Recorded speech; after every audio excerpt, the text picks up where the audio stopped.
Greetings and welcome to the United States Transhumanist Party Virtual Enlightenment Salon. My name is Gennady Stolyarov II, and I am the chairman of the U.S. Transhumanist Party. Here we hold conversations with some of the world's leading thinkers in longevity, science, technology, philosophy, and politics. Like the philosophers of the Age of Enlightenment, we aim to connect every field of human endeavor and arrive at new insights to achieve longer lives, greater rationality, and the progress of our civilization.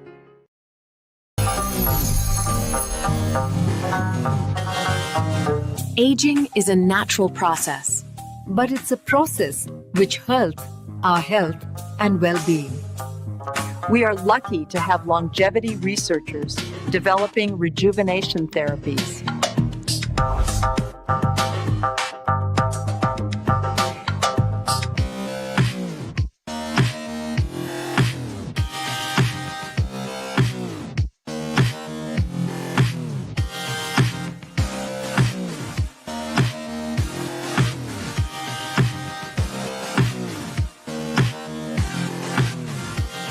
Welcome to TransVision 2025.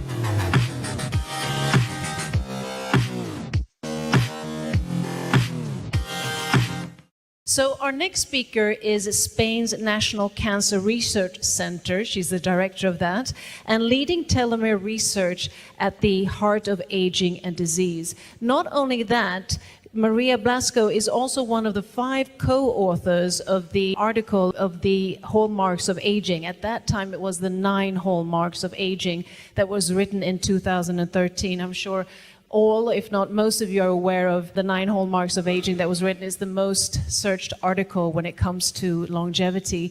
And of course, now 3 more have been added. So we have 12 hallmarks of aging at the moment. So Maria Blasco is joining us to talk more on the topic. So please give it up for Maria.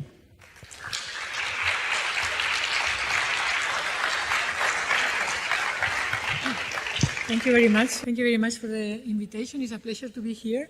So we all know here, I think, that in order to be able to prevent and to cure the majority of the diseases that kill us associated with aging, we know we have to understand aging at the molecular level.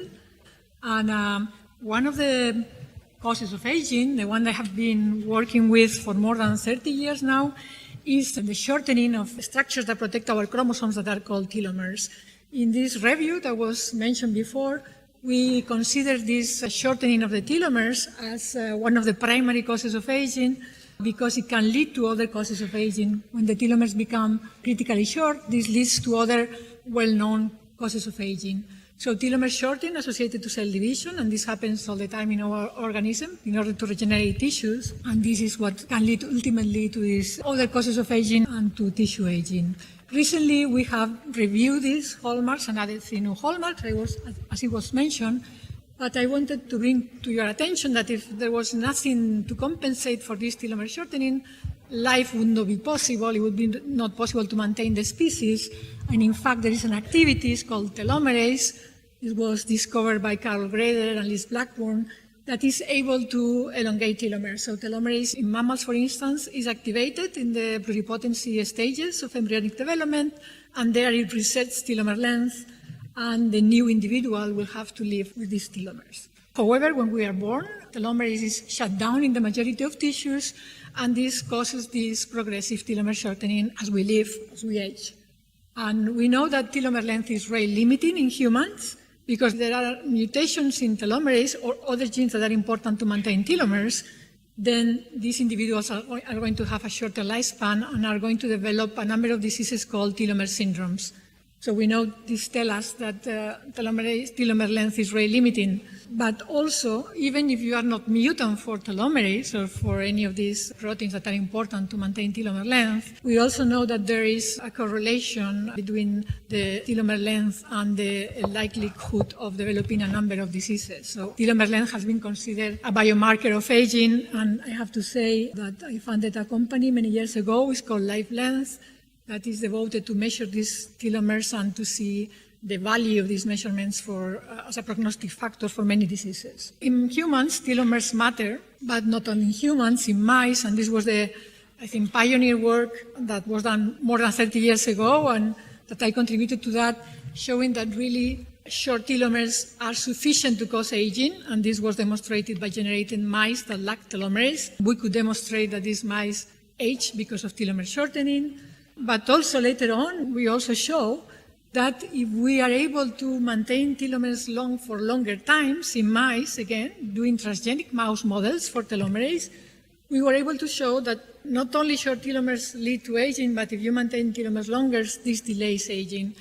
And I think this shows the importance of telomere length for aging. But not only in humans and mice, if something is important, really has to be conserved in evolution, it has to matter in evolution. And we did recently, well, not so recently, a work by seeing whether any parameter associated to telomeres could explain actually longevity throughout different species. And in this case, we did a collaboration with the Zoo of Madrid, and we look at species of birds and mammals. Birds and mammals are very distant in evolution. And we found that the telomere length at birth, it does not correlate with longevity. We already knew that from mice and humans. But we found that the rate of telomere shortening could be adjusted to a mathematical function called power law, and it could predict the longevity of a given species. So we found, for instance, that elephants and flamingos, they are very distant in evolution, but they share the same rate of telomere shortening and they share the same longevity. So here, an example of an epigenetic factor, the rate of telomere shortening, which is more important than genetics to explain longevity. So what would you do if you have short telomeres? How can we use this information to develop treatments for diseases associated with aging? First of all, we did a proof of concept to see whether by activating telomerase we could delay aging. And this is not a transgenic mouse. In this case, we use gene therapy. We use adeno-associated viruses to deliver telomerase into adult mice and to see whether this was sufficient to delay aging without causing any deleterious effects in mice. And this was published already many years ago, but we show for the first time that a therapeutic treatment, in this case telomerase gene therapy, could delay many different conditions of aging. In fact, there was no deleterious effects because the mice actually live longer, both when we treated with telomerase at 1 year of age or 2 years of age.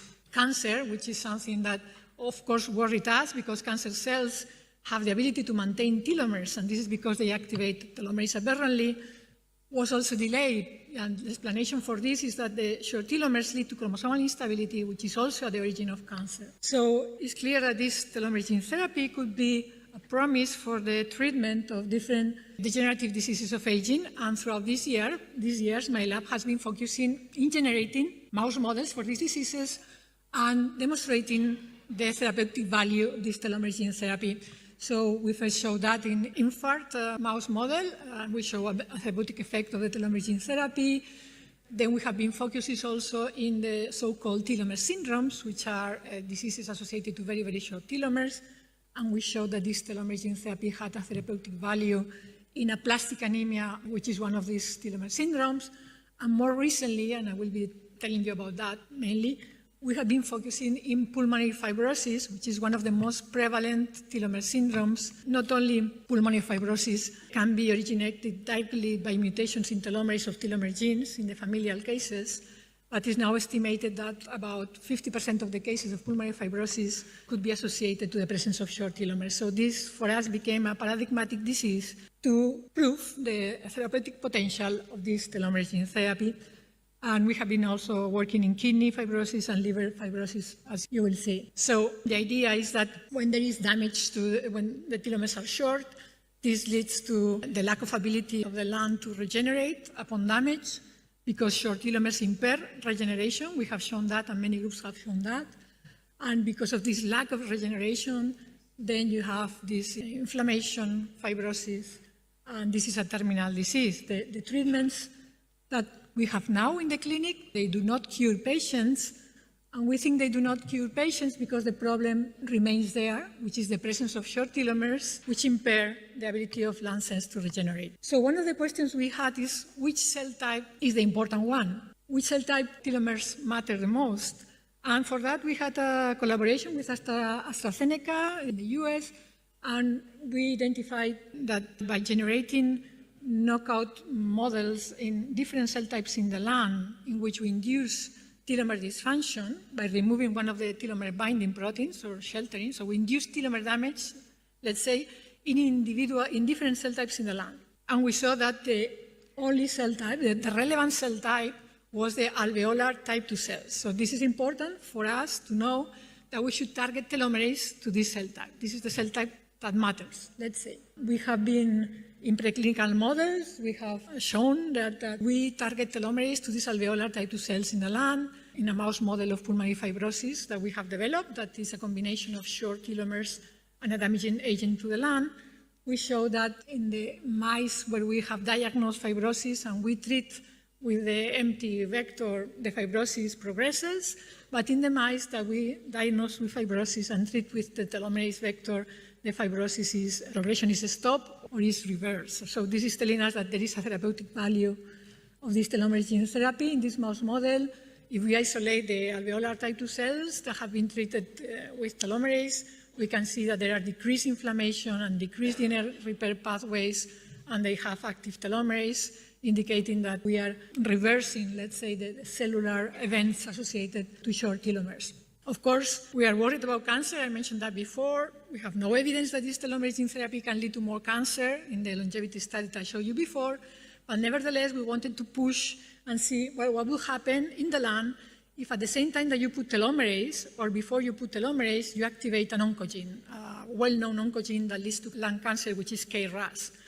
So we did this safety experiment, seeing whether by forcing cancer in the lung, having or not telomerase matter, and the results were very clear. Either if we put telomerase before or after the oncogene activation, this didn't change the number of mice with tumors, the size of the tumors, or the aggressivity of the tumors. Again, indicating on the safety of this telomerase gene therapy approach that we are using. So all this led us to think that this could have a value in humans, and that maybe some cases of pulmonary fibrosis in humans could benefit from this telomerase gene therapy strategy, and we funded a company which is called Therapeutics, and which is trying to bring this to the clinic hopefully soon. So I wanted also to tell you that, however, maybe not all patients with short telomeres due to mutations in telomere binding genes may benefit from a telomerase activation, and we learned this recently by studying a mutation that has been described in humans recently, which leads to pulmonary fibrosis. It's not a mutation in telomerase, it's a mutation in a protein called POD1, protections of telomere 1, which is one of the telomere binding proteins. There are some mutations in POD1 that lead to cancer, and some mutations of POD1 that this is the only one that has been described so far that lead to an aging phenotype. So we are a basic lab, and we wanted to study what was doing this mutation by generating a mouse that carries this mutation. And well, we saw that the mice had shorter telomeres, the same as the humans, carrying this mutation in POD1, and they had more telomere damage. We then thought, okay, maybe this is the same as a telomerase knockout. We are going to generate generations of this POD1 mutant and see whether telomeres shorten, like in the telomerase knockout, and this is what we saw. So it seemed that this mutation was recapitulating a telomerase deficiency. As you can see here, this is in the telomere length. But it also recapitulates the phenotype. So this POD1 mutant is identical to a telomerase deficient mutant, and the different generations of these two mice have exactly the same phenotypes in terms of weight, litter size, or pathologies. Is the first mutation that actually is like not having telomerase. And actually we see that if we combine both mutations, this is epistatic, so it's telling us that POD1 is somehow this POD1 mutation is affecting the activity of telomerase. And actually we cannot correct the short telomere phenotype in these mice if we overexpress telomerase. So this is telling us that in the case of this particular mutation, I'm not going to give you the details, the paper was just published, but you have a protein that is able to bind to the telomeres, that is able to bring telomerase there, but telomerase cannot work with this mutation. So this tells us on the importance of studying all these human mutations in order to select which patients could benefit from the telomerase gene therapy, of course. And I think if I have 5 minutes, I would like to mention what we're doing with kidney fibrosis. Pulmonary fibrosis, as I said, is the paradigmatic disease for us because there are these families that carry mutations in telomerase and telomere binding proteins that develop pulmonary fibrosis. But a much more prevalent disease is kidney fibrosis, and this disease is increasing with the demographic aging. So we wondered a few years ago whether short telomeres were also at the origin of this other type of fibrosis, right? And for that, we generated a mouse model in which we saw that short telomeres were at the origin of fibrosis, because if we had normal mice and we challenged them with something that produces kidney fibrosis, nothing happened because we use a low dose. But if we have a mice with short telomeres and we use this same low dose of the damaging agent, in this case folic acid, the mice develop full-blown kidney fibrosis. So this is telling us that short telomeres are at the origin or are contributing to the origin of kidney fibrosis in a mouse model. And this was already published, and we also found something unexpected. It was also that short telomeres were contributing to plasticity changes in the cells. In particular, they were contributing to what is called epithelial to mesenchymal transition, which is a phenomenon that is at the basis of cancer, but is also at the basis of some fibrotic diseases. So this is interesting because it's telling us that short telomeres per se are able to induce these plasticity changes from epithelial to mesenchymal transition, and this may explain why short telomeres, on top of leading to chromosomal aberrations, can also lead to cancer by inducing this epithelial to mesenchymal transition. So in this case, and just to finish, to tell you that we are also trying to see which are the relevant cell types in the kidney where we will have to target telomerase. And I tell you that we have published recently that the fibroblasts or the pericytes are not relevant, because when you induce telomere dysfunction there, you don't induce kidney fibrosis in an acute manner. However, we found recently that are the epithelial cells again, like in the case of the lung, the ones that matter, as well as the basal cells in the kidney. So the epithelial cells paper was just published also, and this is just to show you that just by inducing telomere dysfunction in these compartments, in these epithelial cells, we induce kidney fibrosis. And the same happens if we induce this in the basal compartment. In this case, it's a much more severe phenotype with hydronephrosis, which is a kidney disease. And this is an interesting model for this kidney disease. But you can see also that when we induce telomere dysfunction in basal cells, we have fibrosis in the kidney. So we think that in general, these short telomeres may be contributing to different types of fibrosis in the organism. And we are, for that, also interested in studying, for instance, liver fibrosis in the lab.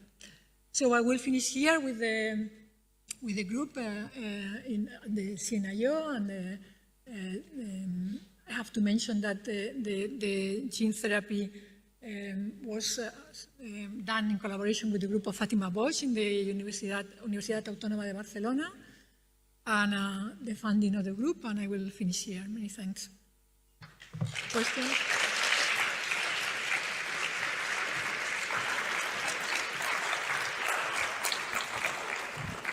Thank you so much, Maria. So we have one last speaker for this session, and it's João Pedro de Magalhães, who is a chair of molecular biogerontology at the University of Birmingham. He's also chief scientific officer at the YouthBio Therapeutics, and really a genomics pioneer, decoding the complexity of aging and its translational future. So I give it up to João Pedro. Thank you very much. Thank you. Thank you very much, and thank you. Thank you. Thank you, and thank you. Gracias, José, por la invitación. Un placer estar aquí en Madrid. pero voy a hablar en inglés. Hablo un poquito de español, but I will speak my talk will be in English. So yeah, so thank you. Let me start with my conflicts, as you mentioned. So I'm also CSO of YouthBio Therapeutics. I'll briefly mention some of our recent work later on, but I'm also an advisor and consultant for a few other companies and investors. So I have some conflicts of interest. And as we've heard already, of course, we have a major challenge of this silver tsunami of the aging population, which tackling aging is a priority. And I mentioned curing aging here, actually, because I think we should be ambitious in what our long-term goals are. We should aim to, ultimately, if you work on Alzheimer's disease, you want to cure Alzheimer's disease. Perhaps that's not possible now, and therefore you try to improve the lives of patients for now, but the ultimate goal is to cure Alzheimer's disease. And same for aging. Our ultimate goal is not just to improve lives, of course we want to do that, but also to develop interventions that slow and eventually stop and reverse aging. I'm not saying that's going to be possible anytime soon, and I'm saying that's going to be possible with current technologies, but that is the long-term goal. And interesting enough, it raises a number of ethical issues, which I think Mahmoud Khan already mentioned today, which I think is important for us scientists to address. And I mean, one of my other hats in the Oxford Uhiro Institute of Ethics, we've been working on this manuscript on arguing why it is ethical to intervene in aging to radically extend human longevity. And I think that's a discussion I'm happy to have with anyone. And I think it's important for us scientists in the field to have as well. Now, so, because as I mentioned in a previous paper, our goal is to allow people to be as healthy as possible for as long as possible, even if that long is a very long time. So, let me try. Having said that, again, I'm not saying it's going to be possible anytime soon, and that there's, I think, a lot of caveats to this. One of them is that we still have a poor understanding of the drivers of human aging. We know of a number of hypotheses. We've heard a great talk from Maria Blasco just now on telomeres. We know of DNA damage, epigenetics, oxidative damage, mitochondria, senescent cells, and so on. So we have a number of processes, molecules that change with age, but we still have a limited evidence, empirical evidence that these are drivers, that these are causes of aging. And so we still do not understand the processes of aging well enough. Now, and of course, this is a major challenge. Now, I would say in this context as well that I think sometimes we tend to focus a lot on the lamppost, and it's important to also be open to other hypotheses. So one hypothesis I'm interested in, what I call a software design flaw, is essentially that perhaps aging is not a result of errors. Perhaps we don't age because of molecular damage, although certainly contributes to some aging pathologies like cancer, but it is primarily a product of regulated gene programs that are regulated during developmental processes. So that's an alternative hypothesis. I don't have time to go into details, but the idea very, very briefly is that we have developmentally programmed, genetically encoded changes that start early in life and are optimized. Their trajectories are optimized for reproduction, for maturity. And the hypothesis is that this is as a form of antagonistic pleiotropy, they become detrimental later in life. So for example, the thymus begins to involute when you're about age 3, presumably for some biological evolutionary reason, and this continues until later in life and becomes detrimental. So it could be perceived as a software design flaw, as a detrimental process, or a beneficial process early in life that becomes detrimental later in life. Of seeing aging as, I don't like the word program, I like the word programmatic.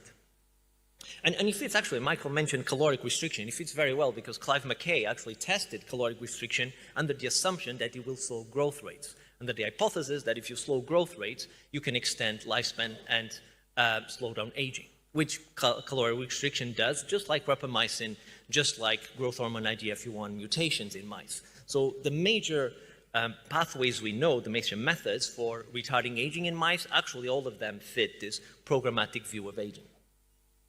I mean, having said that, there's still many, of course, open questions in the field. I mean, one of the things we did with a number of experts, including some of them here today, is create this list of 100 open questions in longevity and aging science.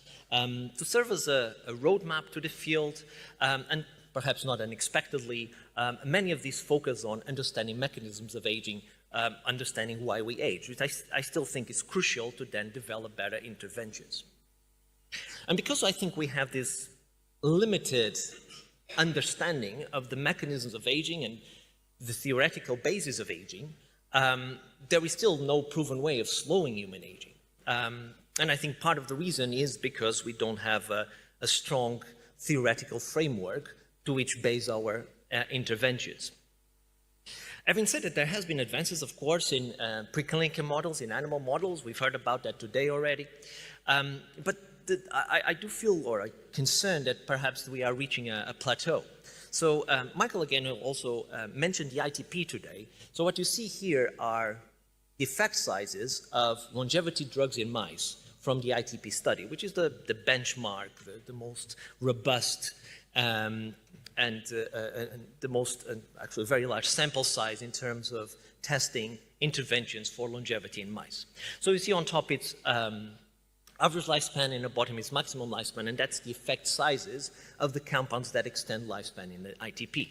And as you can see, they are not having such big effect sizes. It's, the maximum, I think, is about 16% in terms of maximum lifespan, which is a stronger predictor of effects on aging, and that's from rapamycin, which was discovered, I think Michael showed this Harrison et al. Nature is 2009, if I remember correctly, so 16 years ago. And we haven't done better since then. So we haven't really, although we are discovering more longevity drugs, they're not really pushing the boundaries of how much we extend longevity in preclinical models. And we still haven't extended lifespan in mice more than caloric restriction, which was discovered roughly a century ago.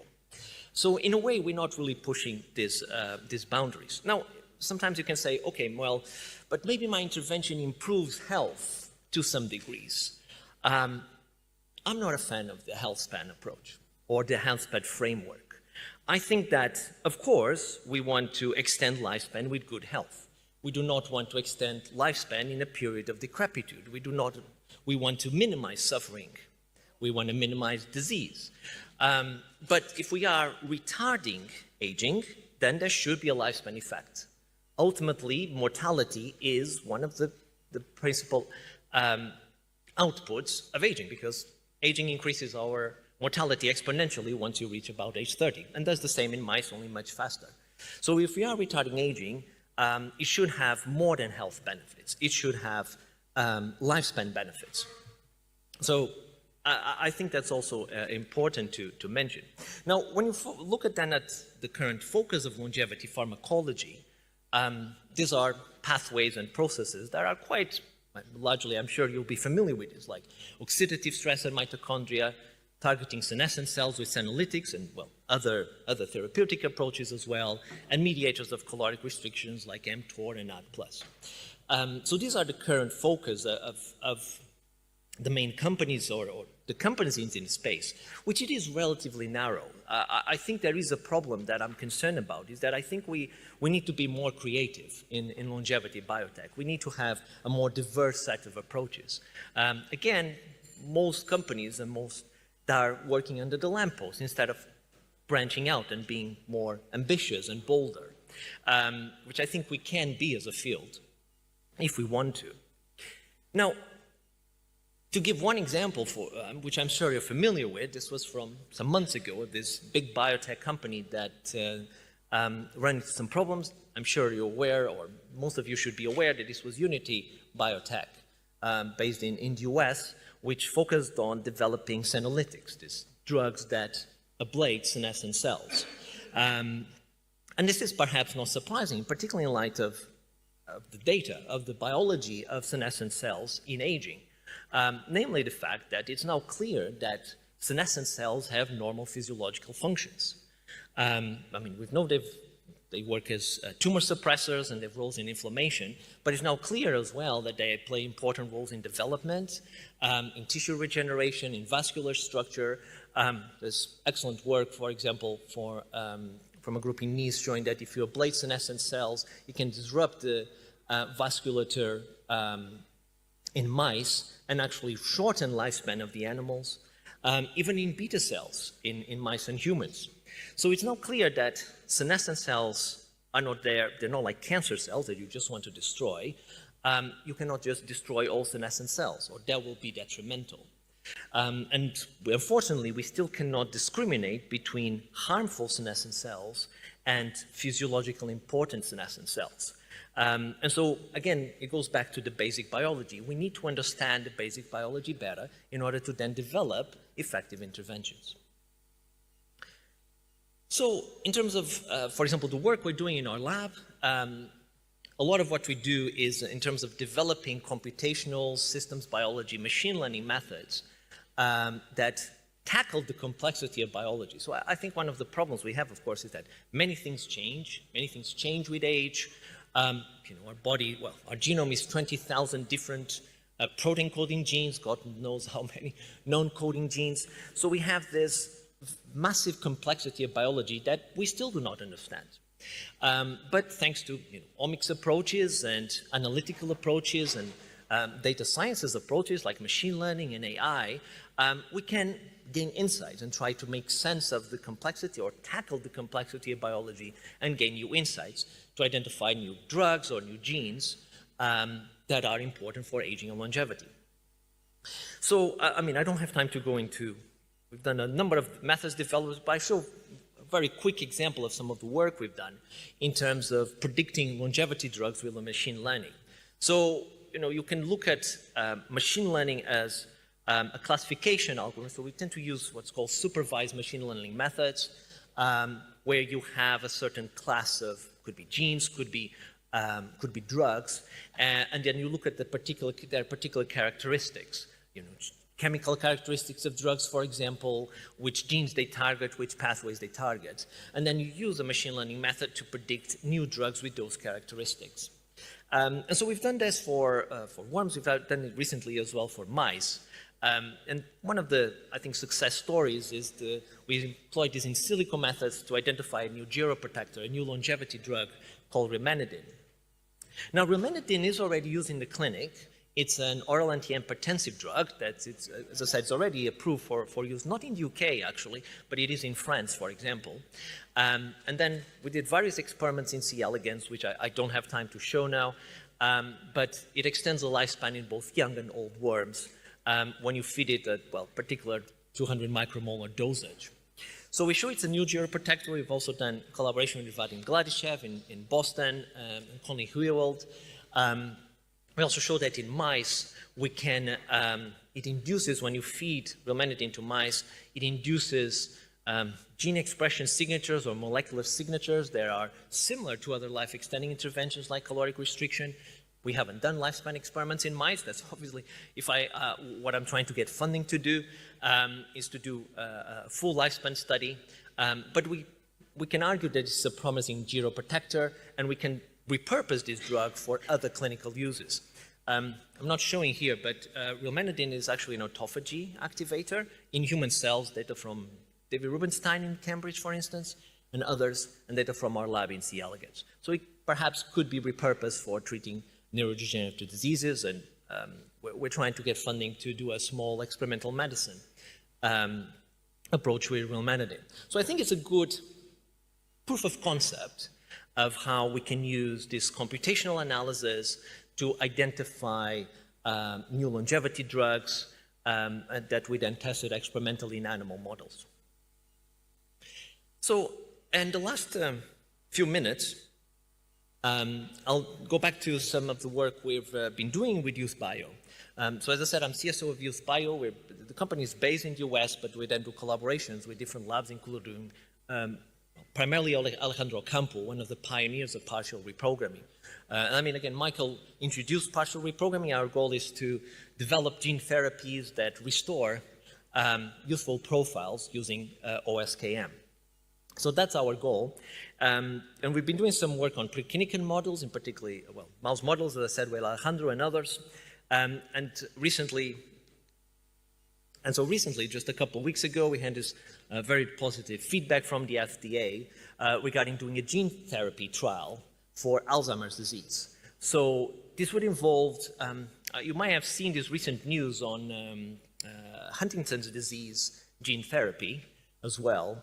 It's a similar procedure, which is essentially a brain surgery where you inject a viral vector. In our case, with OSKM. In that case, I think it was a DNA silencing vector. But you inject a lentiviral vector into the brain during brain surgery, into the hippocampus, to then express OSKM.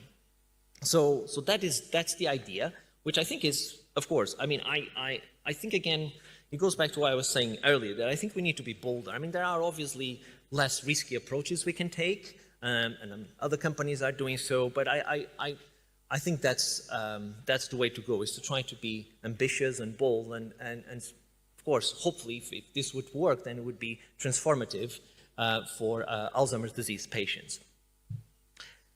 And so, what I've told you is that, of course, aging is a major biomedical challenge. We're all of that. We're well aware of that.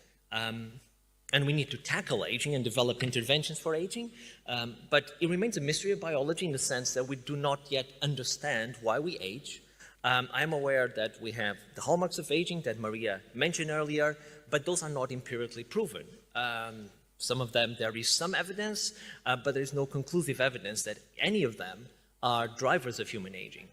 And so we need to be open to other ideas. I mean, perhaps we age because of telomeres, perhaps we age because of DNA damage. We do not know yet. There may be something else that we're missing. And so in that context, I've told you about this idea of programmatic aging, the software-defined flow hypothesis, which I think has been very underexplored and underrated, which is something we're very keen to study. And I think, again, it's very important to have a strong theoretical framework and molecular/mechanistic understanding of the processes driving aging to develop better interventions. We need to be driven by the science to develop better interventions. I've told you that we are developing some longevity drugs, yes. I didn't show you, but the number of longevity drugs we're developing or we're discovering in preclinical models has been increasing in recent years, but not their effect sizes. And I think there is a real concern. So again, I think we need to be more creative in how we approach the problem of aging if we want to have major impact, if we want to extend lifespan more. I've told you some of our work on in silico computational methods, in particular in application of machine learning to identify new longevity drugs. We've actually have several results on this topic, but I showed you one example as a proof of concept, namely that rilmenidine is a new geroprotector, it extends lifespan in C. elegans. It induces similar changes in mice to, for example, caloric restriction, and it activates autophagy. So I think there's a lot of potential for rilmenidine for drug repurposing in the context of other age-related diseases. And lastly, I told you about our work with YouthBio in terms of doing a gene therapy trial for Alzheimer's disease, which is what we're currently through fundraising to try to do. Which, again, yes, I think it's ambitious, it's risky, but it's bold, and I think it's what the field needs. And so with that, thank you very much. I mean, any preprints and PDFs will be available on our lab website, and feel free to contact me if I can help in any way. Thank you very much for your time and attention. Thank you. Thank you so much, Carl. Yes, please stay, and I'd like to welcome Maria and Michael up on stage again, and hopefully we have a talkative audience, because I'm going to start to see if the audience have any questions initially. Does anyone have any questions? Yes. Do we have a volunteer with a mic helping us? Otherwise, we have... His grim age is going down for every second he hands over the mic. Yeah, at the end. Oh, Aubrey first. Right, since I got the mic first. Wonderful talks, all of you. I arrived just in time for the second half of Michael's talk, so I really enjoyed the session. I could think of half a dozen questions, but let me just start with one for Pedro. This drug that you're now looking at, if you've already shown, or Vadim has shown, that it has the molecular signature of a CR mimetic, then why are you interested in it, since we already have CR mimetics that work perfectly well? Did anyone... No. Yeah. So I say it again? I think also the sound speaker here is a bit... So Aubrey, could you just... Say it again? Sure. You're looking at a new drug, rilmenidine, that has the molecular signatures of a CR mimetic, right? Why? I mean, we already have CR mimetics, so why would you look at another one? Carl, would that be for you? Yeah, I think I understood the question. The question was, we're looking at drugs that induce similar signatures to CRs or CR mimetics, but why are we doing that given that we already have these CR mimetics? Right, okay. So, well, because in mice, there's only a limited amount of interventions for which we have gene expression data. So it was not just CR, I mentioned CR, but actually it's not limited to CR. There were other longevity drugs for which you can derive gene expression signatures, as well, Vadim Gladyshev did that work. And so when you look at rilmectin, for example, we can see that there is greater than expected by chance or statistically significant overlap with these longevity drugs. It doesn't mean they work exactly by the same mechanism. We don't know.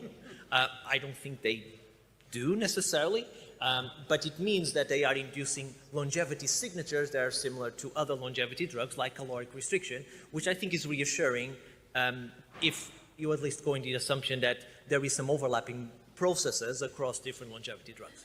Does this answer the question? Kind of. Kind of. Anyone wants to add anything?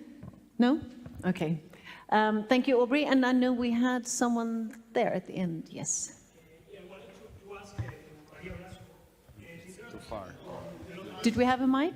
Yeah, but it's just too far. Maybe someone can pass it along. Thank you. You were talking about gene therapy on telomeres. It has been tested just on mice. Tomorrow, in this event, Lyfe is going to talk about, she has proven this gene therapy on herself. And I wanted to know your opinion on this story. On this event, there are a lot of people who are talking about pushing the boundaries of science. How far can they be pushed? Pushing the boundaries on science, and how far can they really push? In general, I guess the question is pushing the boundaries in science. So I think in science we have to be bold, as we heard in all the talks this morning, actually.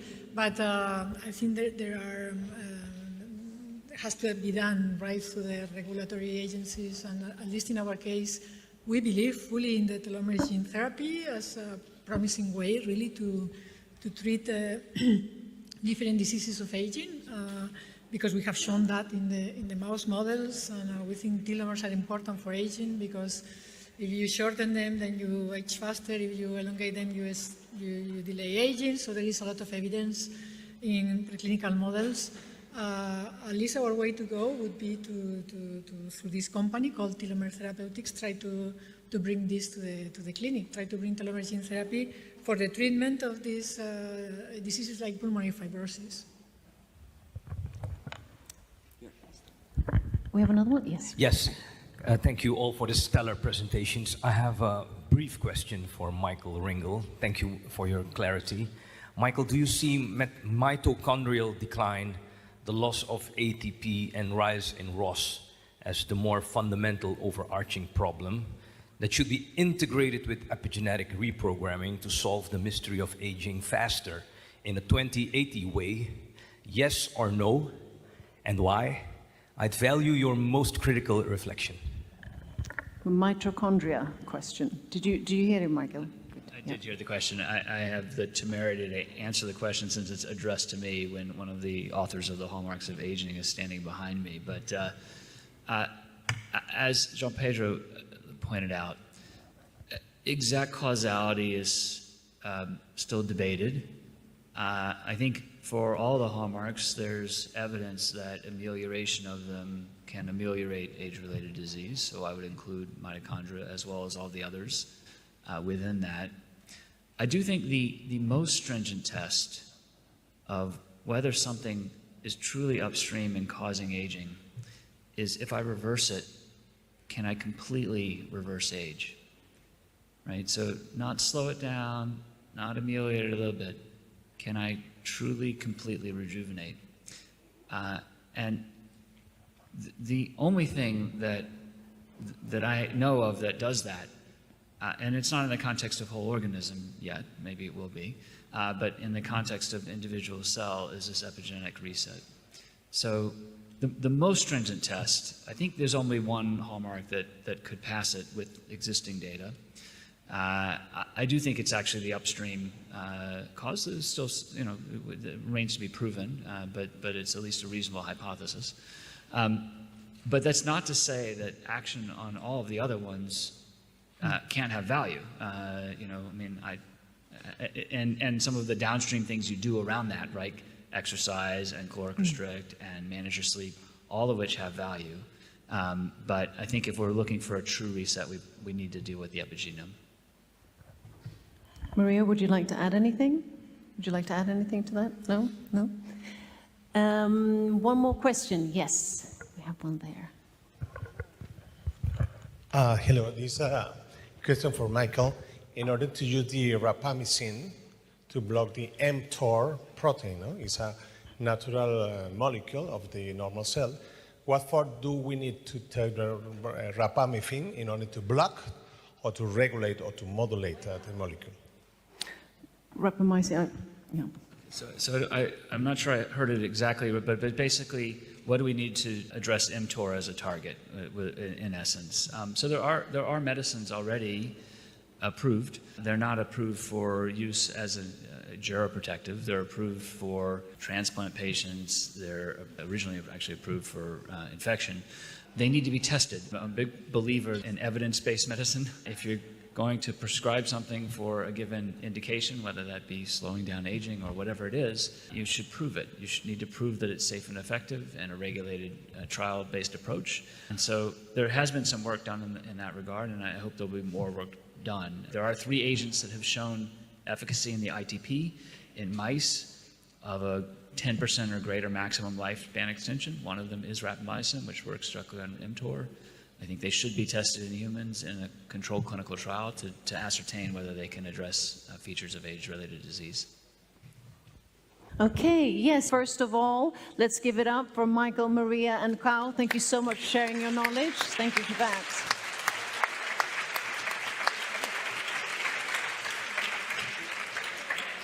Okay, before the break, we heard about theories and the visions of longevity, where we are, where we're heading, and what's possible. Now we're going to turn more into applications, as in how does basic research really translate into therapies and interventions with real-world impact. And for this session, we have 3 really knowledgeable speakers who will talk from their different perspectives, and they'll be talking 15, 20 minutes each.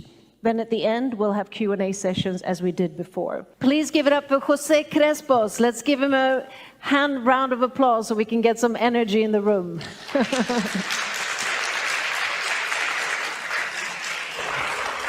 Thank you very much. I want to be especially thankful for my computational team, Lucas Zamora, Daniel Quintana, Efrain Martinez, and also Juan is also here.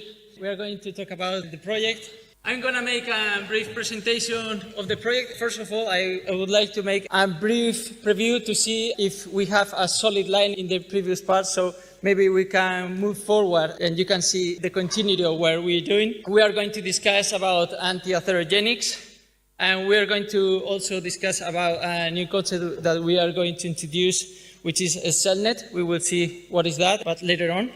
And finally, we are going to talk briefly about a possibility that we will offer, which is a membership inside Regeneratics. I made a PhD in aerospace engineering, but the good point is that we have some trajectory, and I would like to know why I think it's solid. I'm very honored to say that we make work in angioregenerative that they border on different complexities of different kind of angioregenerative, for example, angiogenesis, which is different for the oncoangiogenesis, but also lymphoangiogenesis, arteriogenesis, or vasculogenesis. There are different kinds and different kind of treatments. It's different whether it's that anti-atherogenics or is, for example, pulmonary hypertension.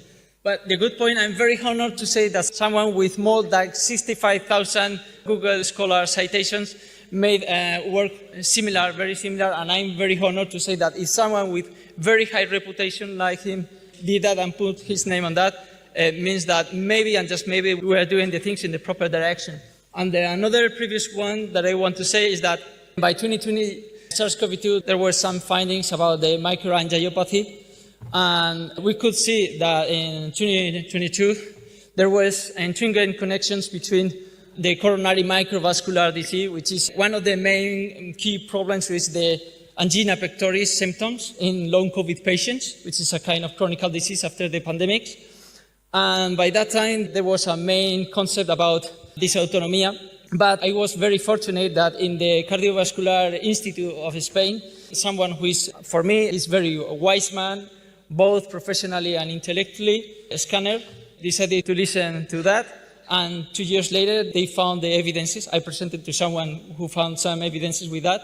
And they received the Gran Cruz de Comunidad de Madrid. Isabel Díaz de Ayuso were awarded with that. So maybe, and just maybe, we have an interesting line for the future. What you are going to see right now is that I found it, so that gives me the confidence for founding Regeneratics, which means bioinformatics and regeneration, regenerative bioinformatics. In that future line, we have a mid goal, which is Angioregenerative and immunoregenerative, which means the regenerations of blood vessels, but not only blood, but also lymph, and immunoregenerations. We plan open a hospital by mid-27 and 28 for self-reprogramming therapy. We have interesting discussions in Dubai, but also here in Spain with different actors. And the long goal, of course, is going to be, let's say, clinical rejuvenation, but you know what I mean. So I think that's the strategy. But maybe, and just maybe, we are not interested in direct investors. I'm going to explain politely why. Because if the company, I'm fully compromised with the company. It's a personal project, and I want to give the maximum quality.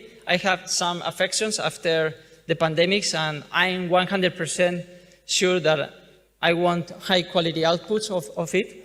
So maybe, and just maybe, direct investors could expect after multiply by 4 the value of the company to make a sell-off. And maybe, and just maybe, it's not interesting for the long term. But I do interest in membership program and insights projects that they are highly profitable and could inject capital to the Regeneratics in the long term. So, of course, direct investors are very welcome for the size project to come into it. And, well, 2025, it's been a great year. We have 1 gold medal in mathematics in the computational team, mathematics of Spain, and other medal in biochemics. We have our own know-how in anti-atherogenics. We have trademark protection in Spain, and also we are doing in the US and European Union. And we have incipient collaborators in the US and also in China with robotics labs, because we need to escalate the data for many aspects to integrate machine learning the experimental part. And we are very honored that in a few minutes we are going to have the pleasure to talk to someone which is Dr. Pichardo, who is been a postdoc of the David Sinclair lab, and is a chief scientific officer of Legacy Lyfe, and we will discuss it in a few minutes. We will have the pleasure of having a short conversation with him. And why anti-atherogenics matters? Well, vascular inflammation is the major senescent, not the major, but let's see is one of the major senescent drivers. And we will see that. The vasculature also is the fastest in aging. And well, there is a kind of, there is a feedback between hyperperfusion and low-grade systemic inflammation. And of course, cardiovascular events are the first cause of death, unfortunately. So atherogenics is a kind of ticky-type bomb. So I think that's interesting. It's not me who is saying this. They are very recent journals. You can see here that in the vascular system, the xenoproteins basically mid-age onwards and triples the xenoproteins with the rest of organs. And there is also a turbosenescence of the vascular system if you have continuous several reinfections of SARS-CoV-2. So even if you feel asymptomatic of SARS-CoV-2, the aging clock, vascular aging clock, is saying another thing, and it's top journals who say that this is very recent. We were already discussed in the past, 1 year ago, a specific microRNAs that involves in cells crosstalk conversations to reverse the atherogenics, of course, with many limitations, because this is a very early discipline, but we think it was interesting. And it's a very complex problem, not only at the patient level, but also cellular, proteomic, and transcriptal level. There is no magic pill for this. So cellular crosstalk is important, but also a new concept that I think is also important, which is CellNet. It's a kind of game with the words with internet, but what is CellNet? CellNet is actually, there is a kind of neural network, but chemically driven with all cells. It's not just a cellular crosstalk, but it's a huge coordination. And this is very important, for example, for gastrulation, or for example, for major vasculomorphogenesis, which is the major kind of, there are many kinds of angioregenerative. This is one of them. So very complex processes. We will see it a little bit later. But just to see the complexity of the problem, consider that you inject 8 anti-inflammatory agents, and if you, with the same anti-inflammatory agents, you change the distribution, you obtain completely different results for the markers. This is actually for human umbilical vascular endothelial cells, which is very common for experimentation. It's very complex, but it's a kind of a problem that you have to engage which is the right combination of a safe box, you know, of a bolt. Which is the right combination, because there are a lot of combinations. Well, I think that maybe Regeneratics is doing a good job in guessing in the minimal number of iterations, in the minimal number of experiments, which is the solution that you have. And maybe we could be useful with this small contribution to other companies that want to make less experiments to find the goal treatment that they would require. So to give a particular, very simplistic scenario of what I'm doing, consider, for example, these cytokines, pro-inflammatory, to drive the cell into an initial inflammatory state. And then we are trying to recover the initial state with different anti-inflammatory vector. Of course, we have some markers to see how the things are going on. The point is that after the initial inflammation, we are able to analyze the complexity of the problem. And after that, maybe you have to make a principal component analysis or another filter algorithm techniques, but eventually you perform machine learning, and in only 2 iterations, you have the 2%, only 2% of the initial inflammation, which is a clinical 0 inflammation. So, of course, there are many study limitations. I'm not completely happy with that, because we have to test that we have to test it. We have to test it in vivo. This is just in silico. So it's fine, but we need experimental validation always.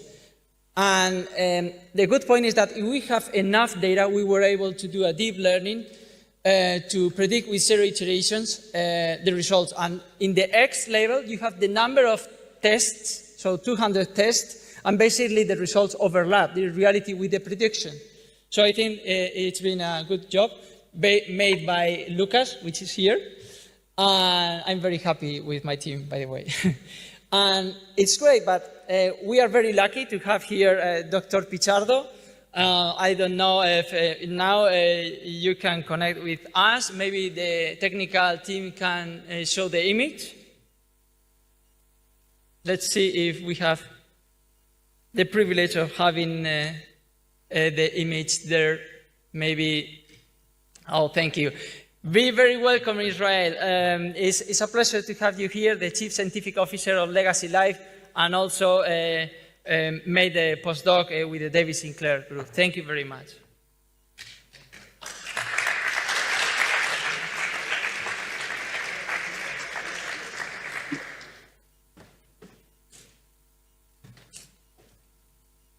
I don't know if you can hear him. He was in the Harvard Medical School, and we are very lucky because he can do the experiments that we require. We have interesting collaborators. I'm going to introduce myself and the company that I represent, and I'm happy to support Jose and the Regeneratics team. So we're very excited about what we can do together. So I'm going to basically present the way we're going to interact and validate Jose's model. I'm trying to share here my screen with you guys. Probably you can see it now. And I'm gonna go ahead, and I'm so jealous I could be in Madrid right now sharing with you. It's an excellent audience right there. My name is Israel Pichardo-Casas. I'm the Chief Scientific Officer for Legacy Lyfe Labs. This is a company based in Pittsburgh and Aspen in Colorado in the United States. And we decided to partner with Regeneratics and Jose's team because we are very interested in modeling not only the secretomics, which we're very interested into which is a tool that we want to use in order to improve and extend health span in people. And using some of these models that he's developing, we're trying to fine tune, where which diseases and which to inform decision making, how we can make better therapeutics, starting in the biologics point of view. I used to do this research at David Sinclair Lab at Harvard before, and we used to study peptides, and now we definitely are interested in the same components that are floating around in the blood and the liquids. So the case study we're trying to push with a model that Jose was describing, it was trying to use a specific and complex structures. It could be like therapeutics as cells, it could be therapeutics as biologics, that may contain multiple, many multiple cargos. And the exosomes, which are particles that are normally released by all the cells, especially the ones that are very, very interesting are the ones that are released by stem cells. The idea for us is to profile the cargo, which are basically all the proteins, enzymes, RNA, and metabolites that are contained within these particles in order to produce data sets that we can feed into the model. And the idea for us is to, create, based on these omics and systems biology type of platforms, to create measurable state vectors, that we're going to feed into the model. So then we can identify specific levers or specific components of these particles based on how the cells that they are going to be absorbing or being affected by these exosomes. For instance, we can use in order to engineer further. So in order to do so, we have created like a three-phase type of approach in which the idea for us is to start not only characterizing the particles, but also interrogating, how their effect in specific cell autonomous assays, we can identify the effects of these particles and the responses of the cells, and then creating iterative models of proteomics and transcriptomics for the most part, in order to answer what are the changes in the cell responses. The phase 2 is actually characterized by identifying how the crosstalk between different cell types that release a particular flavor of exosomes can be affecting cells, for instance, in terms of the inflammation patterns and the reversal of such patterns. And then finally, the phase 3 is characterized how we can validate all these findings of this like a loop model in order to inform better outcomes in vivo, and particularly for measuring inflammation and atherosclerosis as an outcome. So as Jose was defining, he's aggregating sources, normalizing a common schema for all the contents in the cells that are being diseased. Then pre-registering some of the possible biomarkers and changes, phenotypic changes that are happening that we can predict based on literature and also clinical assays and so on. And then for us, the way we can complement, his model is to identify actually these molecular changes in the phenome based on how we use our products that we're developing also here in the United States. So the idea is, by grounding the ontology and registering the anti-atherogenic target state, for instance, as a disease model, we will have a much more clear and well-defined objective that we can optimize later. So this is all for now for me, but I'd be happy to continue and expand this conversation, offline, and I hope that Jose, we can continue this exploration and collaboration further. Thank you very much. Thank you, Israel. Applause to him.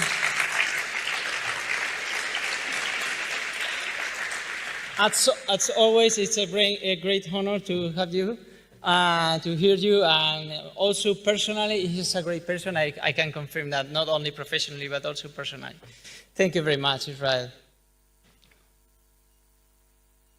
So now I'm going to follow with the last part of the slide.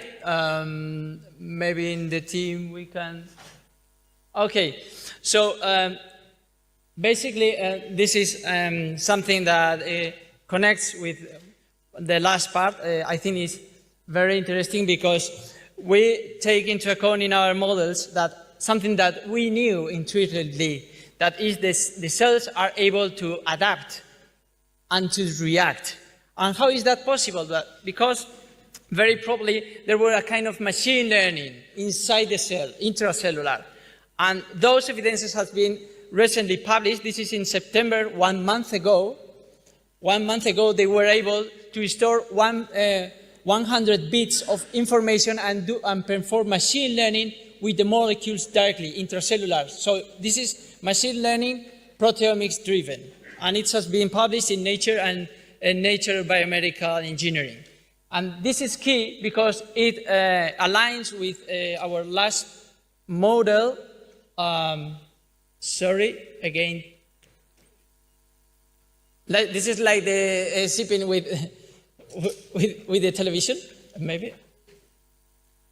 Something happened. I cannot move the slide forward.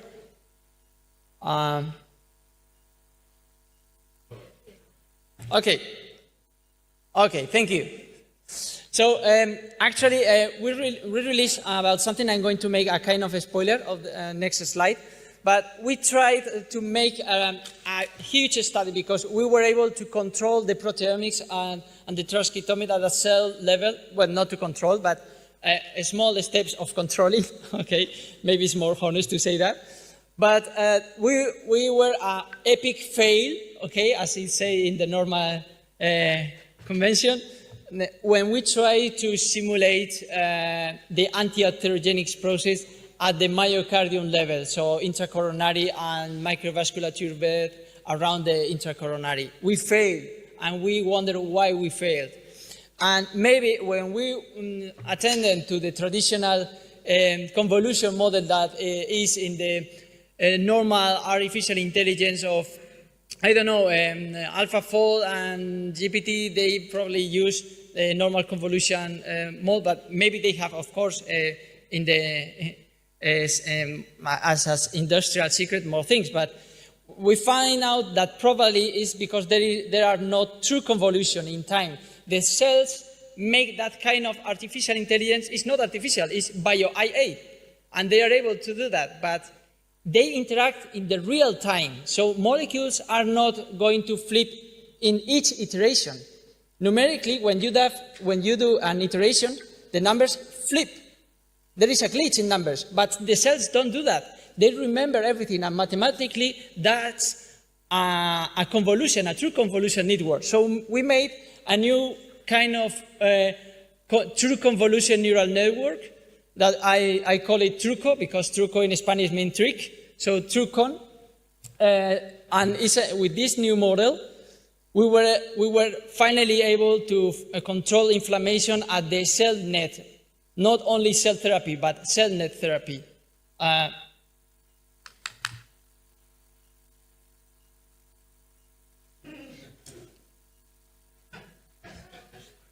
Now, okay, that was the trick. Sometimes it works, but yeah, now I have it. So the point is that, it's a pity. But this is a real-time conversation of the cells. It's a pity because I should have expanded. There is ripples, small ripples in the waves, And this is a real-time talking simulation between many kind of cells. And the first window is proteomics. The second window is transcriptomics, which is slow. Oh, 1 minute. Okay. And then you have a stabilization of the signaling pathways and finally the markers. And this is the result. We were able to control the inflammation. The red is bad, green is not anti-inflammation, but at least control the inflammation in the myocardium. Well, let me tell you very fast a membership program. Why it's important? Because very probably, at least at the beginning, only billionaires and only developers are going to be in, maybe in the future, clinical immortality, but for now, cell network programming therapies. Or you are an early bird and you are in a membership program. Of course, I also oblige myself to do a social compensation of that. This is the curve of the membership. The prices are low at the beginning because, of course, it's like a normal investment. There are risks and nothing is guaranteed. But comparing with the prices in million euros, it's nothing because Cristiano Ronaldo and others, they spend like 1 million euros for monitoring. So this is, I think, this is for life. This is a unique payment. So, of course, you can split it in different quotas. But I think it makes the deal. Yeah, here you have 2 examples, but there are many people in the shadow wasting massive amounts of money. So I think that's admissible, the membership idea, to join with us. And contact, if you are an excellent student, please contact to us. You know the excellency, the standards that we ask for, but contact with us. Also, if you are an intermediate, you know that you will receive a 3% of someone who is interested in that. And finally, if you have a research group, we are very interested on that. Yeah, this is the last slide. Thank you. So, thank you very much for your attention. I want respectfully, in the 3 languages, say goodbye also. So, Peixo and Kaisi in the Kaishu. Y gracias, muchísimas gracias por su atención.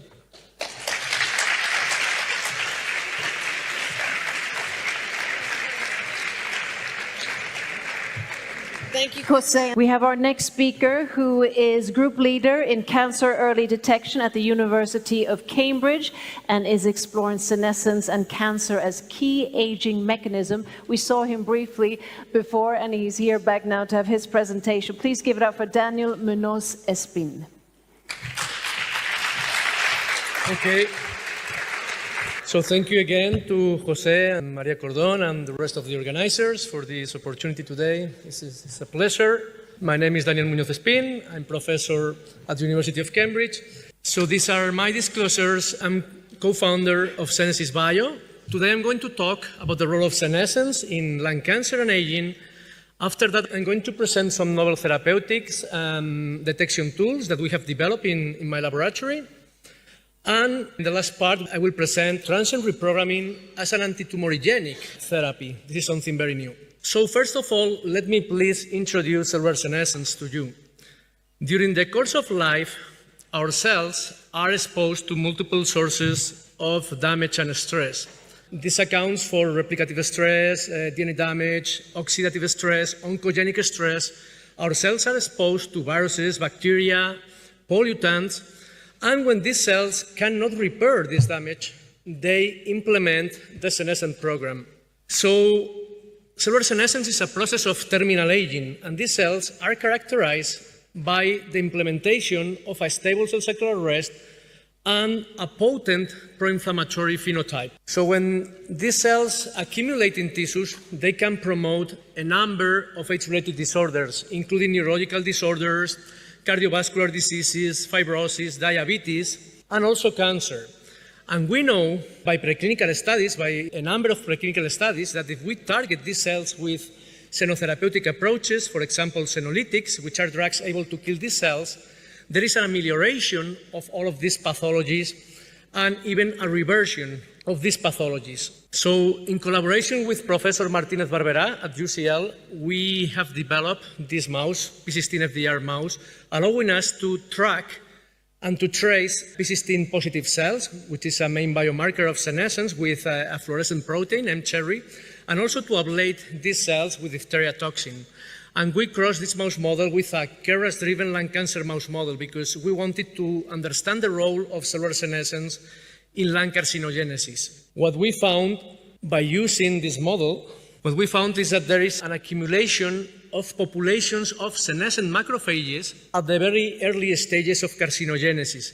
These senescent macrophages upregulate multiple factors of immunosuppression, and we define biomarkers at the cell surface of these senescent macrophages, for example, FOLR2. What we determined with our experiments by pharmacogenetic approaches, by senolytic approaches, and also by immunotherapy, is that if we ablate these populations of senescent macrophages, then there is a dramatic reduction in the tumor burden in these lungs of the mice. The most important thing is that this correlates with an increased survival of these mice. This is a very long experiment of 2 years. The most important part is that even 30% of these mice, even developing multiple precancerous lesions, they never progress to cancer. So this can be a potential, this is a proof of concept of a novel strategic therapy to prevent cancer and to intercept cancer in populations at high risk of lung carcinogenesis, for example, heavy smokers and aged people with smoking exposure. This also highlights, in correlation with the talk this morning from Omniscope, of the importance of a healthy immune system to tackle disease, and also of the importance of immunosenescence as a driver of carcinogenesis. We validated this with human samples from patients with precancerous lesions. We observed how these senescent macrophages accumulated in premalignant tumors, but not in the advanced adenocarcinomas. So this is a proof of concept that we can use this strategy to eliminate these populations of senescent macrophages which are carcinogenic. One interesting thing is that in naturally aged mice, what we observe in the absence of any oncogenic stress is that there is an accumulation in the lungs of the same populations of senescent macrophages, upregulating the same biomarkers of immunosuppression. And if we go now to aged mice and we induce lung cancer with orthotopic transplantation, what we have found now is that they accumulate these senescent macrophages which come, in the particular old mice, they come from non-classical monocytes from the bone marrow. And these populations of non-classical monocytes have an array of biomarkers which are conserved with factors of bad prognosis of lung carcinogenesis in humans.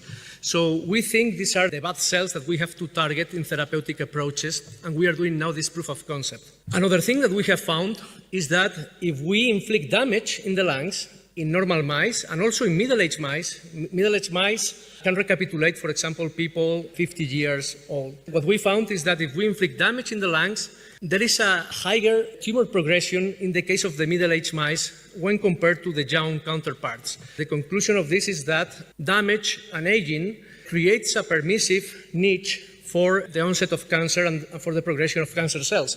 And then these mice have a very reduced survival. The cellular type that accounts for this phenotype is, again, senescent populations of cancer cells and cells of the tumor microenvironment, including macrophages, that are able to secrete TGF-beta ligands.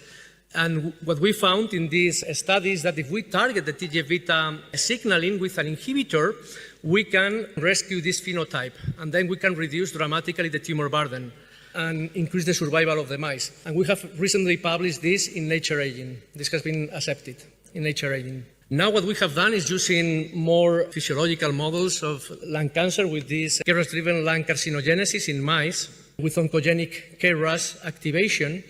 And we treated these mice with diphtheria toxin to reduce the numbers of senescent cells. So you can see how the senescent cells in red are reduced, and this correlates with a dramatic reduction in the tumor burden and in the number of cancer cells in the mice.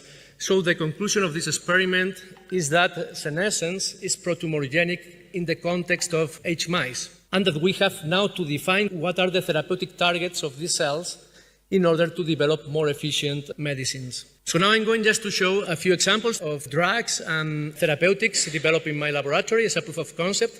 We develop nanocarriers, drug delivery nanocarriers, to target senescent cells. In this case, chemotherapies, you can see how they can induce senescence in this blue-stained tumor that you can see in the picture. So when we treat mice bearing subcutaneous tumors with chemotherapies, we can arrest established the tumors, but only when we combine chemotherapies with therapeutic nanoparticles to target senescence, we can completely eliminate the tumors. These nanoparticles targeting senescence not only work in the context of cancer, but also in lung fibrosis. Senescence is a factor that strongly promotes lung fibrosis. You can see here in this 3D rendering of these lungs, these gray areas, which are fibrotic areas. And when we treated these mice with therapeutic nanoparticles to target senescence, you can see how the tissue is completely regenerated in the lung, and this also recovers the pulmonary function of the mice. We have developed as well a prodrug able to kill senescent cells that we validated in this model of lung carcinogenesis, almost completely reducing the tumor burden in the mice. This prodrug to target senescence was also tested by the Lyfe Foundation, and they found that this was synergistic together with rapamycin, with the activation of the telomerase and the transplantation of hematopoietic stem cells to increase the lifespan of mice. We have developed also detection modalities for the assessment of cellular senescence. These are nanojags, which is a sensor able to, with a photoacoustic tomography property, to determine the senescent burden by imaging. And this works in mice, in tumors, when treated with chemotherapies and undergoing the accumulation of senescent cells. This is how it works, and you can see in this video how in the right part there is a tumor which is positive for the accumulation of senescent cells. We have developed as well another intervention which is non-invasive for detection and assessment of senescence in the urine. And this works in the context of chemotherapy-induced senescence in cancer and lung fibrosis, with colorimetric assays and also with spectroscopy methodologies. And just to finalize, so this is a summary of my talk. These are the therapeutics we have developed in cancer, in aging, and also in lung fibrosis. This is the company we have co-founded. I want to thank Ken Scott for being an advisor of the company. We have developed a kit. And just to mention, just 30 seconds, that we explore transient reprogramming. We hypothesize that maybe if we express the Yamanaka factors in cancer cells, this can result in benign tumors on an increased tumor burden in the mice. But what we found is that by expressing the Yamanaka factors in transient reprogramming, what we found is that in the left part you have a normal tumor, and in the right part a tumor where the Yamanaka factors are expressed in a transient manner. And you can see how this results in apoptosis and in the death of cancer cells. And this was also confirmed by experiments with a KRAS-driven lung cancer model.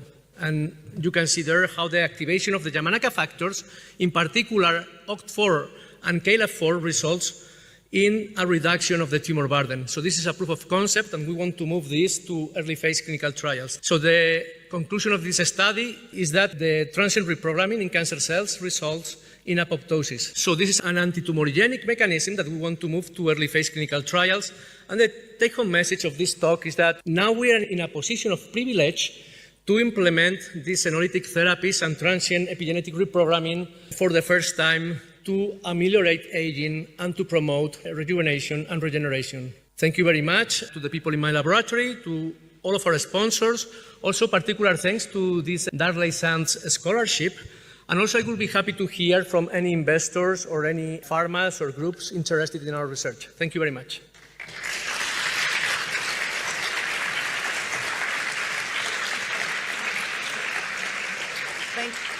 Thank you very much, Daniel, for that. And as Jose also mentioned earlier this morning, we had a supercentenarian here in Spain who became 117.5 years old, unfortunately died last year, but Natalie sequenced her, so she probably has a lot of exciting information on this too.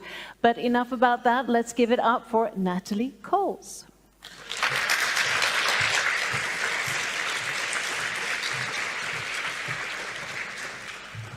Hello, everyone. My name is Natalie Coles, and I will just give you a brief introduction of myself while they put up my slides. So I have been doing supercentenarian research for about 17 years now, and I'm mostly on the clinical side of the research. So that involves mostly coordinating and getting the samples to send them to other researchers to do what they need to do.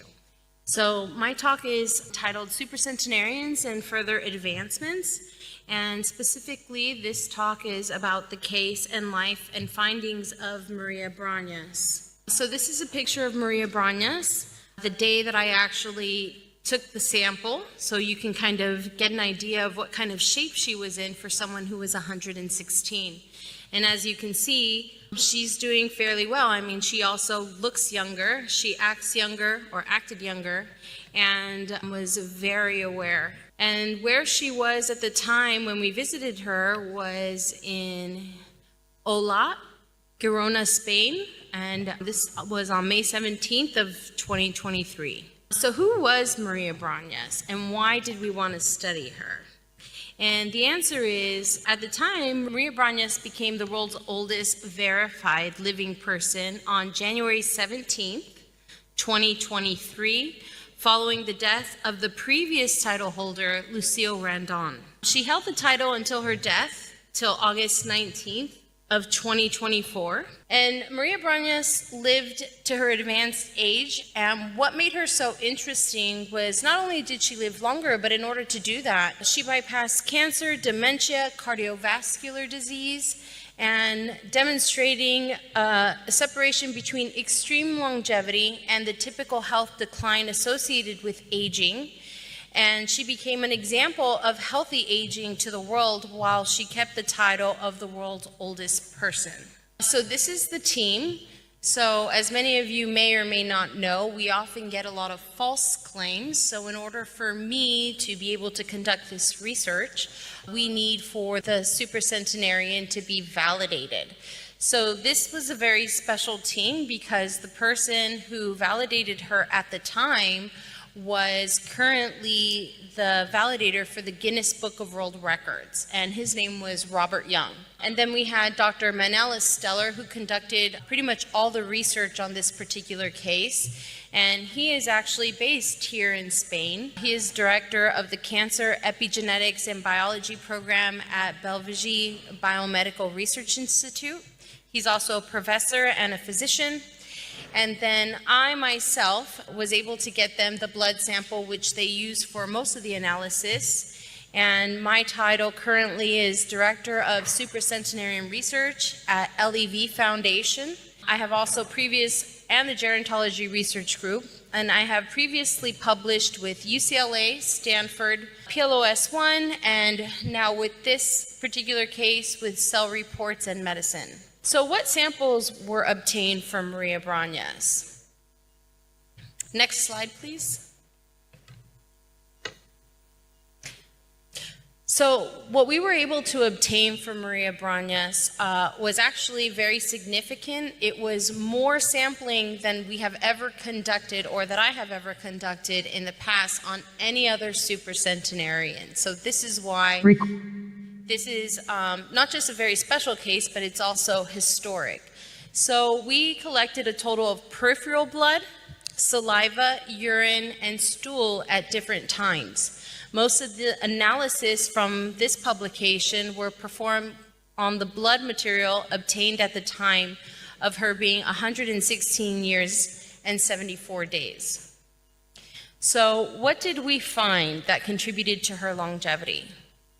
So during the blood analysis, one of the things that we found was that she possessed uncommon genetic variants. And this is related to a strong heart, brain, and immune system function. She also lacked most genetic risk factors that are common in age-related diseases, such as Alzheimer's and cancer. This is a really big deal because we see that most people who get these illnesses get them as early as 70 or 80. So for her to be 116 and never had cancer or Alzheimer's, it's a big deal. And the most noticeable findings pertain to her telomeres, her B and T cells, and the structural chromosomal variants.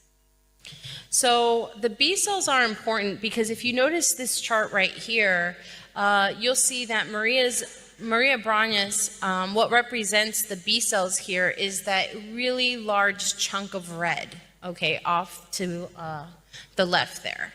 And so B cells are age-associated. B cells normally increase with age, and these were very abundant in Brañas's blood. That makes sense because of her being as old as she was.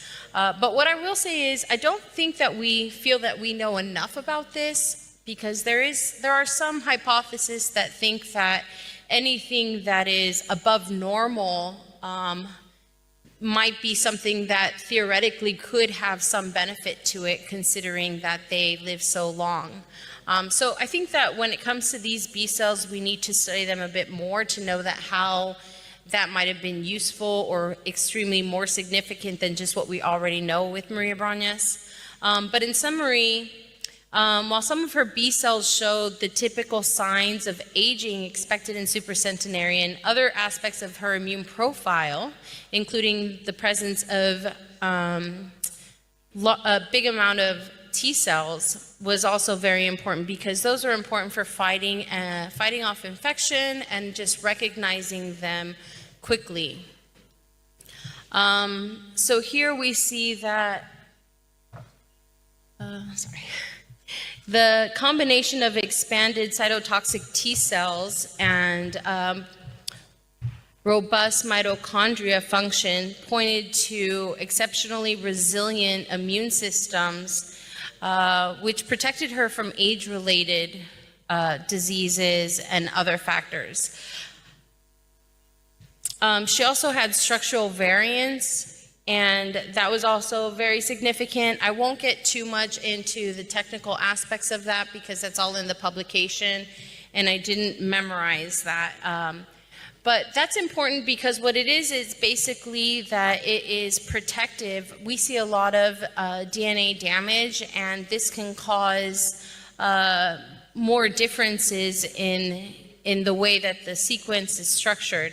And by having these particular variants and protective mechanisms, it protected the structure of the DNA. So with the microbiome, they were also able to find a lot of different things about that, which is that she basically had a very youthful microbiome. And her gut microbiome diversity and balance were similar to those of a young child and not normally associated with an elderly person. She also had, it also reduced inflammation. And another thing that was significant about Maria Brañas was that she also adhered to a Mediterranean diet. So lots of fruit, lots of vegetables. Many of you might have seen in the newspaper that she was also known to eat 3 yogurts a day, and with no sugar.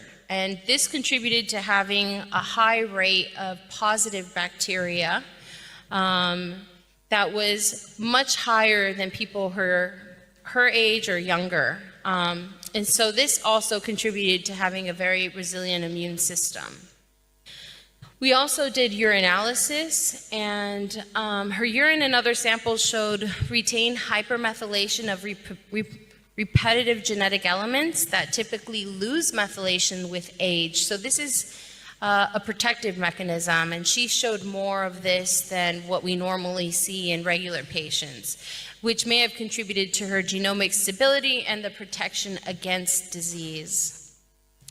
Another really interesting thing that we were able to gather from Maria Brañas that previously we really had no knowledge about, and we still don't know enough, was that she was exposed to 2 pandemics. So not just the Spanish flu as a child, but she also was exposed to COVID-19 when she was 113.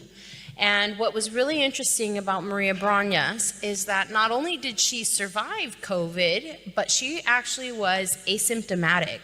So there were a lot of people that we saw youthful that were passing away, and Maria Brañas got it at 113 and asymptomatic, was totally fine, did not get hospitalized, and overcame it very easily. So unfortunately, like I said, we don't have enough data, but we suspect that this plays a huge part in her longevity, because as you now start to put together the pieces of the findings, we see that everything is conducive to that kind of outcome. We see that she had an exceptionally large amount of T cells, which is kind of the soldiers of the immune system, who are able to recognize and attack quickly, and that she had an abundance of. We also see that she had a large amount of B cells, and even though those accumulate with age, they're still part of the immune system. So this was very, very important, and not only was it important to the researchers, it became extremely important to the Spanish government. Here in Spain, Maria brought a lot of attention to the fact that the elderly were a very vulnerable population and that they were not being protected enough. And she actually became an advocate for the elderly and participated in kind of an advertisement and helping promote vaccines for the elderly and in nursing homes. So one thing we also noticed, and what was she said to have among traits of her personality, was that she was a very generous person. She was kind, she was smiling all the time, and she was very grateful for her title of world's oldest person. And one of the things that she also attributed to her longevity was the philosophy for a long life included an orderly lifestyle, a balanced diet, and staying away from toxic people. And so I think it's something to sort of take into consideration. If many of you here in the audience want to live to be a supercentenarian, we believe a lot of that is genetic, but there are things that you can do to not only honor Maria Brañas, but also honor yourself and find ways to mitigate things that contribute to accelerated aging. So diet, lifestyle, and just making sure to just be happy and stay away from toxic people. So that's pretty much the majority of my talk. And from what I understand, we're running a bit late, so I can answer questions at the coffee break. But if any of you would like to know more, or get into the real details of the science on the technical aspects, you can find the actual publication with the, like I said, the detailed technical aspects of the findings in Cell Reports. And also, if any of you would like to contact me for collaborations or just to know more, or if anyone is interested in getting involved, we do need and we're looking for people who are interested in assisting with validation here in Spain, just because it's an area where we don't have enough researchers, and we would definitely like to give credit to all supercentenarians if they're able to get validated. And that's all. Thank you for listening.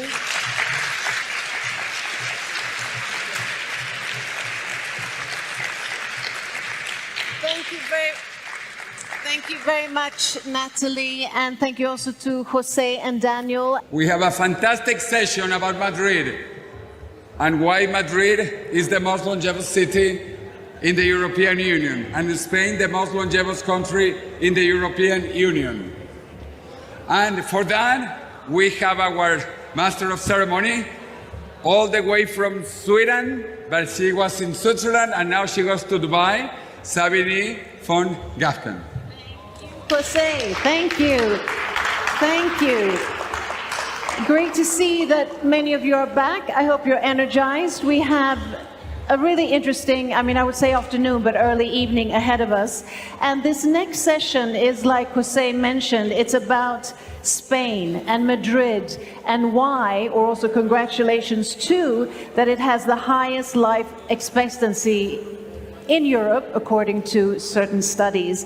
Now, I just want to mention iconic author Hemingway once called Madrid the most Spanish cities of all cities, swooning over its people, over its climate, and over its refusal to sleep. So one wonders, could these be the key ingredients? No sleeping, lots of tapas, lots of early mornings, siestas, fiestas, to why the Spanish people are said to be the most long-lived. Well, we have three experts who will dive into maybe not that specific topic, but topics around to what makes Spain and Madrid so vibrant and youthful.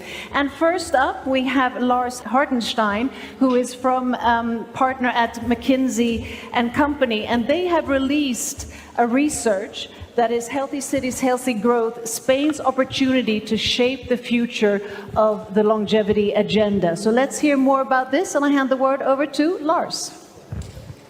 Give it up for Lars.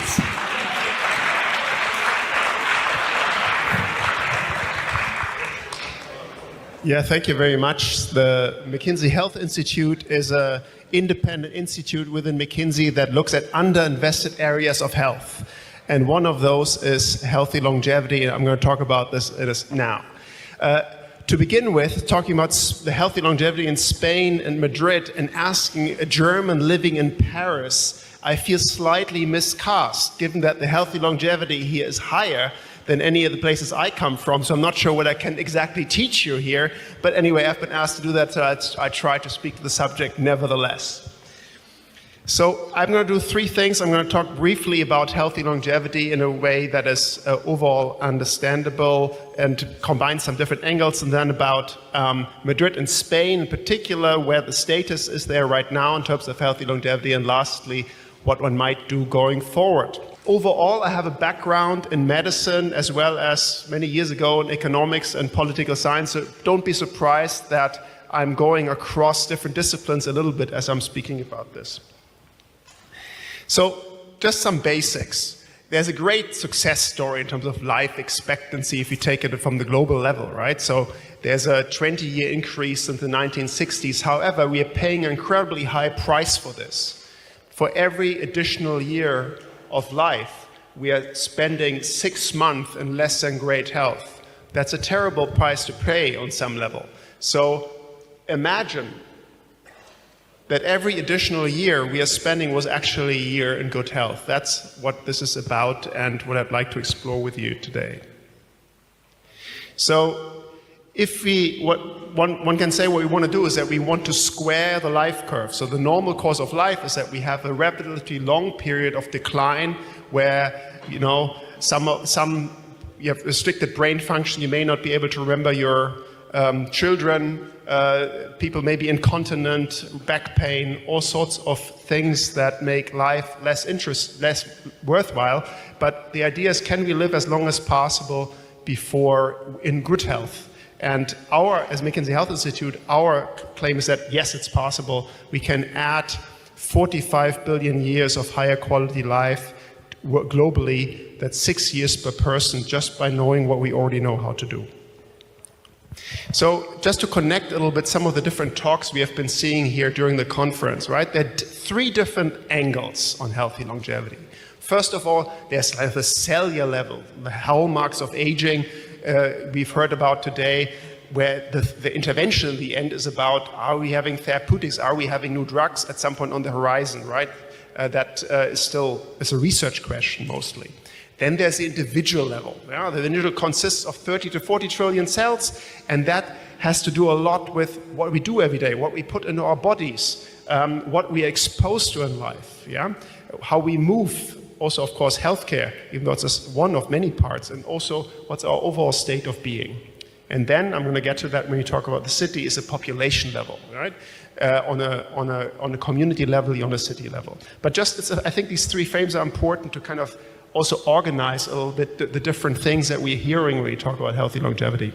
So this, just as a reminder, we've heard that, and I'm not going to belabor this too much, but there is, from a science perspective, a tremendous increase in the research on these hallmarks, on the biomedical perspective on aging over the last 10 years.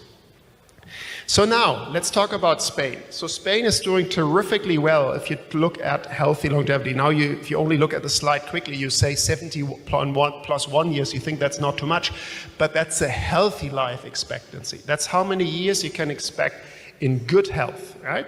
And there, if you take a global level, Spain is doing very, very well, in the European Union leading, and 71 plus 1 years, that's really, really good. 86% of the overall life expectancy from 82.7 years. It's a bit more now because those are globally comparable data from 2021. So if you now look at cities, Madrid holds a very privileged position. So therefore, I think you need to teach me something. Those of you that are living here, many of you, what to do about this. But Madrid is essentially leading on healthy longevity globally. I think one way to look at this, rather than going like in a deep causal analysis, it's a little bit more like Las Meninas by Velázquez in the Prado, which is an accomplishment of a huge cultural achievement, if you want. In the same way, the healthy longevity doesn't have like individual causes, it hasn't happened by design. Las Meninas is basically depicting the accomplishment of decades and centuries of court life in a painting. And so the healthy longevity results is a cultural achievement where many things, diet, Mediterranean diet, ways of life, small portions come together and produce that. It hasn't happened by design, it has emerged by and large. Of course, there are also initiatives and so forth, but that would be my perspective on that. But it's a very fortunate starting position. So now, investing more in healthy longevity has enormously high returns. And the analysis that we are showing here that we did globally, and here we're showing some of the Spanish numbers, is basically only predicated on intervention that we already know how to do today. Yeah? And so we can add, by only doing that, for Spain or also the world, about 20 years of healthy days per person a year. Right? And also has enormous GDP impact. That 184 billion US dollars of GDP for Spain alone is what can be achieved there. And the return on investment from a societal level, even for a city or for a country like Spain that is doing very well, is very high. So healthy longevity is a good business for a country. To invest in healthy longevity is a good business for a country. So, and now if we look at where does that come from, what is a disease burden that can be addressed with known interventions? Nothing fancy, no drugs, nothing. Only things mostly that we already know how to do. So number one is surprisingly smoking cessation, even though smoking rates have gone down, but it's still such a killer. So very, very important. And then the next one, if you combine a theme around the next one that is collectively bigger, I would call it metabolic health.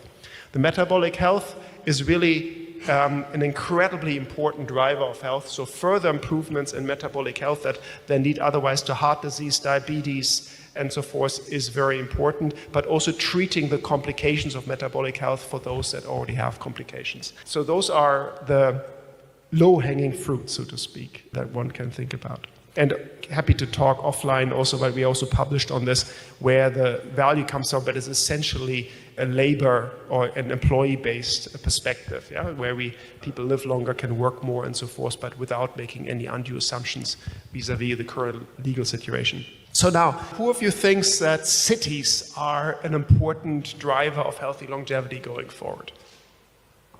Oh, I think I still need to do some convincing here, so I'll do it, yeah? So cities are incredibly important, arguably the most important composite driver of health, because the majority of the world population is going to live there, and especially the people that are older than 60 are going to, with majority, live in cities going forward and already today. And it's also where there are enormous powerful stakeholders that can change our life world, employers and so forth, that can influence how we live, how we eat, how we move.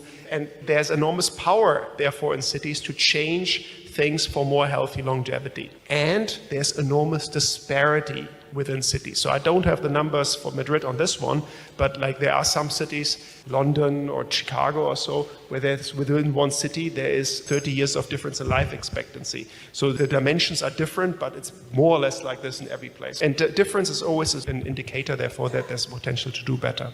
So now, this is the one slide that our team has put together where I'm going slightly the area outside my expertise, but there's a lot going on in Madrid already. And many of you will recognize the initiatives depicted here. So there are a lot of institutions that are influential in the space of health that if one to change things going forward, there's therefore an infrastructure that can be supportive for healthy longevity. I don't want to put any words in anybody's mouth, but that can contribute to any efforts to enhance health and longevity. And that's why cities have an enormous potential that some other places don't necessarily have. So what can cities do about this? So let me just first do theory and then some practice, or not theory, but like a little bit of structure. There are essentially 4 things that cities can do. Number 1 is public awareness and health literacy. Yeah? That can be role modeling, this can be campaigning, this can be behavioral interventions, but that's number 1. Then number 2 is what I already alluded to before, is cross-sector mobilization. If the big stakeholders in a city really are aligned to drive something, whatever, be it a change of diet, change of stress or sleeping patterns, whatever is identified, or smoking was identified as a critical driver in that particular cities, can be enormously impactful. If I go clockwise, policies and regulations, that's maybe the most discussed in some ways. Sometimes a little bit more on a country level, but there are also, of course, regulatory aspects that a city can control. Where can you smoke? It depends a little bit city by city. Where can you do different things?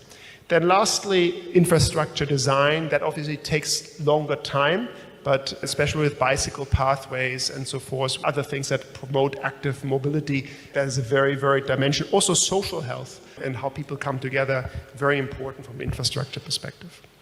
So now, let me just end on a couple inspirational examples, or examples that I find interesting, where cities have come together to really do something different. And one I think is interesting from Europe here, is a little bit through different world regions, in Amsterdam, where there was a decided effort to do something about childhood obesity. Childhood obesity, I don't need to belabor the point now, but it has extreme long-term perspectives, right? So I think if you want to do something for your child, the metabolic health of your child, that's a very good thing to look at. And Amsterdam has really had a cross-sector mobilization effort to do something about childhood obesity in school, and also with very good results. Singapore is overall a very important example because they have succeeded to also in the health system go a little bit more from a treatment to prevention, where there's strong incentives for preventative treatment, for example, no copay for preventative treatments while there is copay for treatments. Yeah, so really a shift in the priority with the health system, very interesting. But to kind of pick something out that's very city specific, over a decade now, a step challenge that has by now been amplified to other areas, that has really increased the physical activity of people, and very importantly, also gotten people who are not physically active into more physical activity, as opposed to only harnessing a few people that are already physically active to kind of participate in some kind of challenge. So getting people in a different physical activity status at population level. Singapore, very nice example. They've also done other things. Another inspirational one, I think, is Abu Dhabi, also something that I personally know something about, or from personal experience, a place with very poor metabolic health and high obesity, but where the top level of the stakeholders have decided to really do something on this in a 360-degree way, and really looking at all of the different possible interventions, what kind of food is being served, how are people being educated, what kind of role modeling do we need, what are the regulatory measures that we need, what is happening in schools, what's happening in the households, to really have many, many, many different interventions at the same time to really make a difference on, in this case, one area, arguably the most important one, also for Spain, or for Madrid, based on the analysis that we have done, which is metabolic health. So let me just close here. I'm very happy to also have conversations afterwards in the margins, a topic that I'm very passionate about. And maybe last comment is sometimes one feels those looking at healthy longevity individually are getting stressed trying to chase healthy longevity, maybe a little bit, but sometimes it feels a bit like, chasing for a butterfly or so, maybe, and the more you chase it, the more difficult it is to get. So maybe sometimes it's also good to sit down and have a good glass of something, maybe, and that may be the right recipe at times. So I think important not to be too stressed about it on an individual level, but on a population level, very important priority area to look at. So with that, I pass on the microphone. Thank you so much.